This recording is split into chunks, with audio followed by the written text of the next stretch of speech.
Ito, gawa ni Ate Barbie daw to. Hindi ko to siya itatap. Normally, yung mga ginagawa nila dati, nung bago lang sila dito, kinikip ko. Lahat yun nakakip. But this time, yung mga ginagawa nila na, alam mo yung may mga nasusulat lang, tinatapon ko na siya. Ito, ikikip ko kasi merong name ni Mother Chan. Tapos, ito naman, yung ginawa ni Yaren sa school kahapon. Ano kaya to? Si Yaren ba gumawa nito? I don't know. Ayan. I just want to show you guys sa inyo. And, good morning.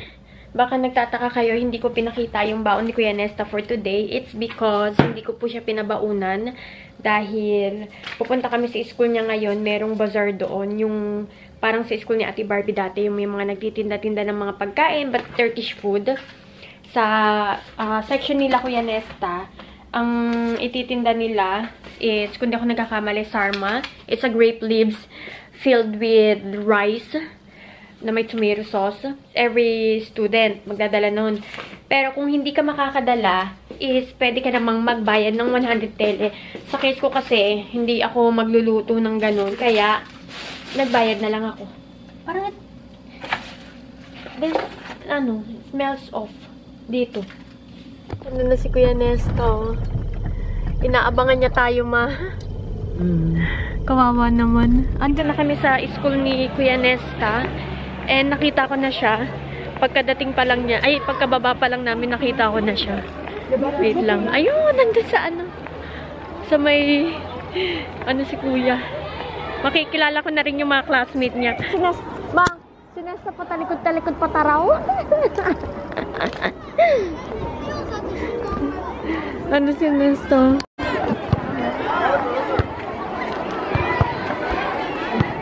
Guys, ang haba ng pila. Oh my goodness. Oh. Sa kanting ko na lang siya pinapabili. Tapos yung table, ganun lang yung table. Ang liit lang ng table.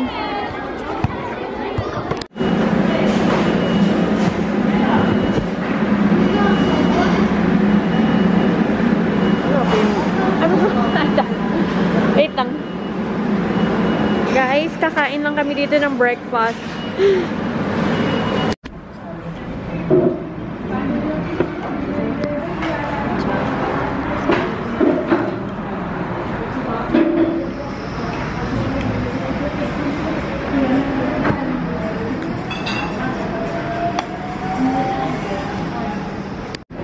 Guys, breakfast time. Ito yung pagkain na in-order ko. Kofte. Kay Gunner kofte.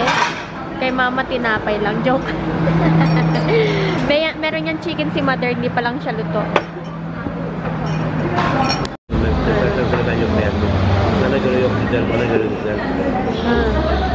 I will like you more like. Guys, ito na yung chicken ni Mother. Kain-kain. Kare siya. Yeter mi? Birinci var mı? Var. Alt yukarı da gitti. Orada yemek.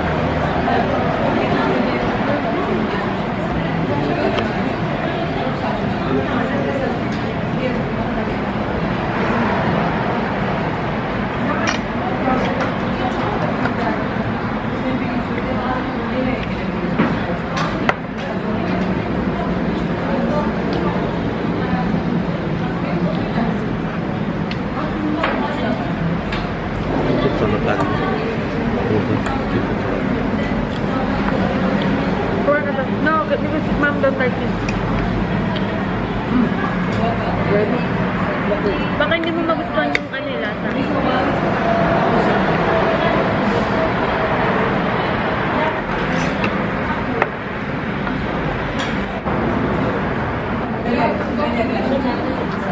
Kantin.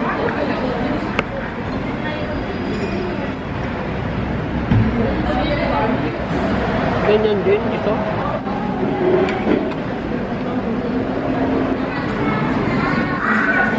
Ay, walang ganyan.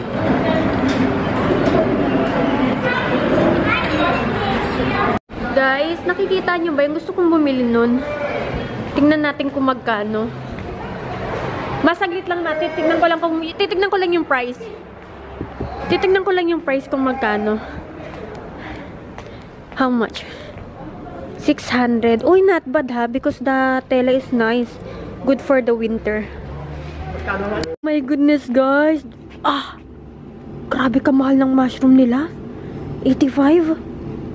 Oh my goodness. So expensive, yeah. Bili tayo. Kalamig. Ano kaya itong inaano nila? Hindi. Ito pala yung price niya, ma. Gawa tayo ng 2. Kasi baka kulangin sa atin yan, mother. Oo, adobohin ko. Masarap yan, ma. Naku po. Finally, meron na silang ganto, guys. Napakasarap na ito pag inadobo. Sa mga taga-ibang bansa dyan, tapos meron kayong ganto, yung umbrella, kasi tawag nila dito umbrella mushroom. Subukan nyo yung masarap. Kaibigan ko yung nagturo sa akin yan. Bahay na kami. Nag-order lang kami ng lunch ng mga bata. Mukha lang siyang madami, pero chicken lang talaga yan. Kasi meron ditong, pag umorder ka sa kanila, may kasama yan na salad, and then bread. Nung umorder si Gunner, isa lang yung binigay. Hindi pala narinig ng maayos ng waiter na 2 yung in-order ni Gunner. Kaya, ang nabigay lang is isang order. Kaya nag-intay pa kami ng matagal. Sabi ko, habang nag-aantay ng matagal, pupunta na lang kami ng file dahil nga, para ba yung oras ba hindi masasayang. So, eto siya. Pakita ko sa inyo. Grabe, nangungunog ako sa lamig. Sabi ko pa naman, eto susuotin ko mamaya sa eskwelahan. Kaya lang hindi to po pwede. Pwede to, pero kailangan mo siya ng jacket. Sobrang lamig, guys. To think na merong pang merong araw. Talagang tapos na talaga yung summer. Tanggap ko naman na. Na-enjoy ko naman yung whole summer ko. So, eto siya. Meron siyang tinapay. Naghugas po ako ng kamay, ha. Kakahugas ko lang ng kamay kasi kakarating lang namin ng bahay. So, eto. Meron siyang kasamang bread. Salad. Merong in Turkish kasi ko siya alam. Nakalimutan ko na siya in English, eh. But, yeah, meron din siyang chicken na kasama. 2 portion. That's it. Ayan yung kanilang pagkain for today. Lunch nila. Sinundo lang ni Gunner yung mga bata. Dito sila magla-lunch sa bahay. And also, pumunta na kami ng file. Bibili sana kami, guys, sa file ng ganito. Yung New York na cookies na chocolate. Ang kaso lang, wala na. Ubus na sila. Alam nyo ba, guys, ang mahal kaya nito, ha? Ang isang piraso nito, 50. Pero ubus talaga siya. Kasi masarap kasi talaga siya. Eto naman, hindi ko pa to siya natitikman. Ano to? White chocolate and cranberry cookies. But it seems like it's good kasi white chocolate siya. Also, meron ako nakitang ganito. Umbrella mushroom. Sa inyo ba? Anong tawag nito sa inyo? Kasi dito po sa Turkey, siya, umbrella mushroom siya. Meron akong niluluto dito. Ginagawa ko siyang adobo. And then, yung style ko, guys, is sobrang sarap. Tinuro lang din sa akin yun ng kaibigan ko na si Sis Fab. And, ang sarap-sarap niya talaga, guys. As in, ang sarap niya talaga. Ito yung lifesaver ko before nung ako lang mag-isa dito. Pagka hindi ko alam yung kakainin ko, 'di ba may mga ganyan kasi akong times May mga days ako na hindi ko alam yung gusto kong kainin. I don't wanna eat Turkish food. I don't want to eat yung niluto kong food for the kids and for Gunner. Ang ginagawa ko, nagluluto ako ng ganito and busog na ako. Tapos uulamin ko siya ng breakfast, lunch, and dinner. Naku, maniwala kayo, for the whole day, ito talaga ang ulam ko. I got two of them kasi etong isa for sure hindi to kasya sa amin ni Mama. Kaya dinalawa ko na. And also, bumili rin ako ng KitKat. Ilang packet to? 1, 2, 3, 4, 5. Ano to? Dadalhin ni Mama sa Pilipinas pang pasalubong. Ayan. Unti-unti naman na akong bumibili ng guys. Dadalhin ni Mama pa uwi dahil para ba hindi ako mabigla ba pagka shopping day. Alam mo yun, kasi pagka biglaan, guys, ang bigat sa bulsa. Kaya mas maigi yung pag pumupunta ka ng market, pabili ka isa-isa or dalawa-dalawa, 5-5, ganun. Para ipon lang ng ipon. And then, pagka final day na, ayun, marami ka nang naipon, di ba? So, ganun po yung technique ko. Even sa magpa-package or pag nag-i-impake ako or uuwi ako ng Pilipinas, kasi yung nagpa-package ako, yung 1 taon ko yun pinuno talaga, guys. Ang tagal, ang hirap magpa-package. Tapos, nung umuwi kami ng Pilipinas, ako pati ni Yare, nasa France kami noon, biglaan yun yung pag-alis namin noon. Kasi, nung binilan ako ng ticket ni Gunner, that was out of nowhere. Kasi nga, something happened to me sa France. Nakwento ko na siguro yun sa inyo. Yan, nakwento ko na yun. Kaya, ang nangyari, biglaan yun siya. Eh di, ang nangyari, biglaan din yung bili namin ng pasalubong. Tapos, ang bigat niya talaga, guys. Kasi, syempre, chocolate, perfume, shoes, and clothes. So, imaginein mo yung price nun. Kaya talagang, simula nun, parang na lesson learned na ako na pag uuwi ako ng Pilipinas, pa isa-isa na ako. Pag alam ko uuwi ako ng Pilipinas ng, like, for example, next year, yan, bumibili-bili muna ako ng mga gamit, shoes, clothes. Ang pagkain naman, ay yung 3 to 4 months before, prior ng flight ko, ayun, dun ako bumibili para hindi siya madaling ma-expired. So, ganun po yung ginagawa ko para, hindi ako biglaan ba. Kaya, nung umuwi ako ng Pilipinas last year, ang dami kong dalang chocolate, guys. Naku!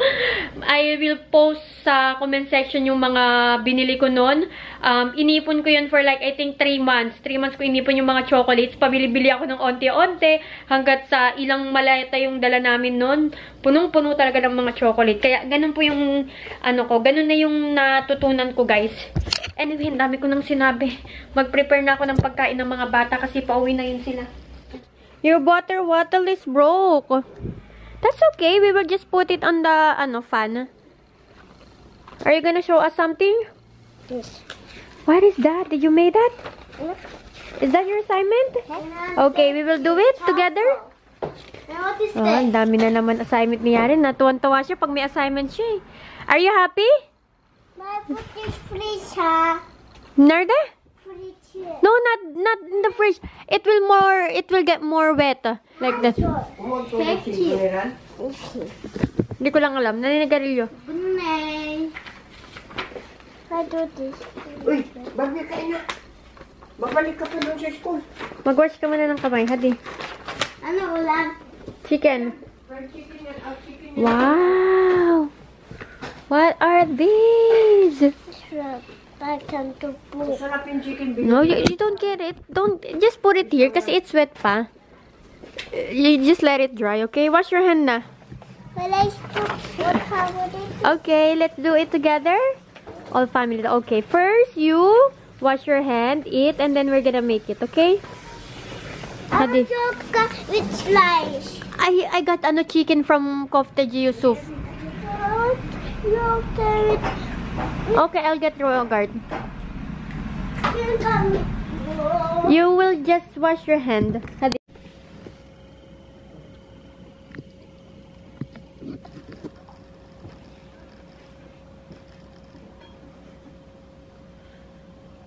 Gusto mo ng karadut?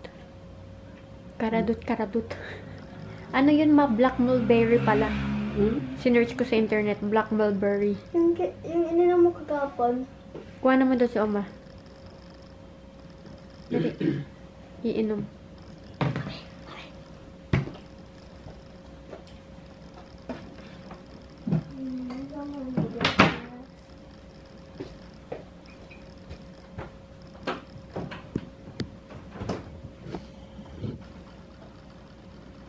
Lalagyan mo gan dito.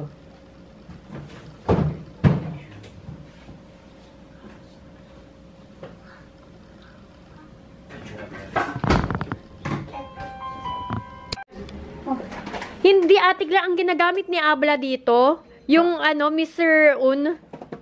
Ay, yung ano? Yung dilaw. Yung dilaw? Oo. Mayroon ka. Ayun lang, tignan ko. Wait lang. Guys, nagdala-dala si Ate Clar ng hamsi. Ano ba yan sa Pilipinas, Ate Clar? May gas. Hindi naman dilis yan eh. Tawag nito? Ito kulay oh. May gas oh. At saka nagdala rin si Ate Clar neto, karadut. It's a black mulberry. Ang sarap-sarap neto, guys. Natikman ni Mama para daw ito yung iniinom nila dun sa church nila. Parang yung iniinom din sa sa yung parehas ng, ka-partner ng Ostia. Wait lang, Tiklar.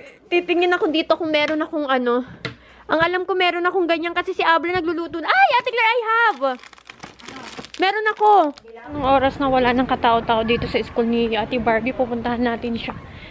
Kasi matagal na yan siya nagpapaalam sa akin. Sabi niya, Mommy, can I stay sa school after matapos daw yung klase niya? Hindi ko siya pinapayagan kasi nga syempre ayoko din. Naawa naman ako, sabi ko, okay, sige, I will let her now. And ayaw din pumayag ni Gunner. Pero ngayon, tingnan natin kung anong ginagawa niya. Pinayagan ko siya, sabi ko sa kanya, Ate Barbie, huwag kang lalabas ng school mo and no one will gonna pick you. Ako lang. Pag may nagsabing, oh, sabi ng mama mo, pipick upin kita.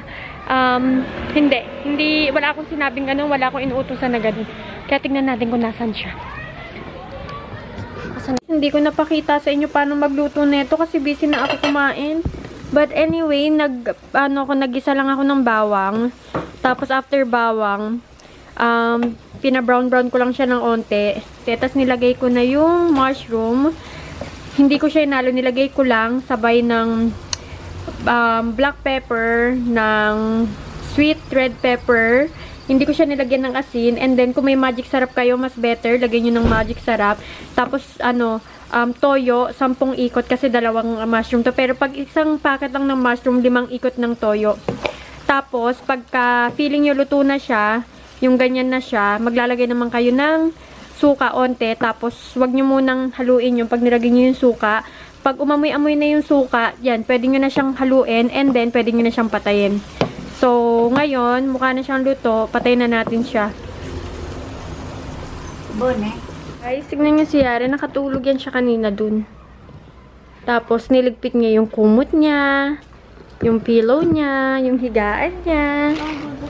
Very good girl talaga naman. You need to do it in the school. You listen to Ate Barbie because that is for your school. Kasi there's no song about Dr. Jim. Your teacher gave you, your odev. Where is your odev? Yes, I don't know. Ihatid kami ni Gunner. Naghatid ako ng pagkain kay Gunner. Tapos,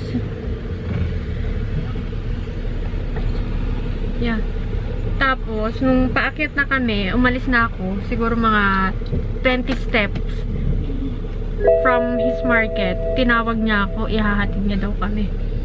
Kasi may nagbabantay ng market niya, yung kaibigan niya. Tapos nandun din yung kuya niya, nagwo-work. Dahil, di ba nga may nirent siya na another warehouse. Thank you, Lord. Ayaw niyang magkumpiyansa ba? Kasi, ang lang nun, ang paligid lang nun, puro window. Tapos, isang door. Ayaw niya magkumpiyansa. Kaya, gusto niya magpalagay ng bakal. Yung kuya niya, parang nag-welding, ganun. So, siya. Yung kuya niya yung nag-welding ng mga bakal-bakal dun. Taxi for my love.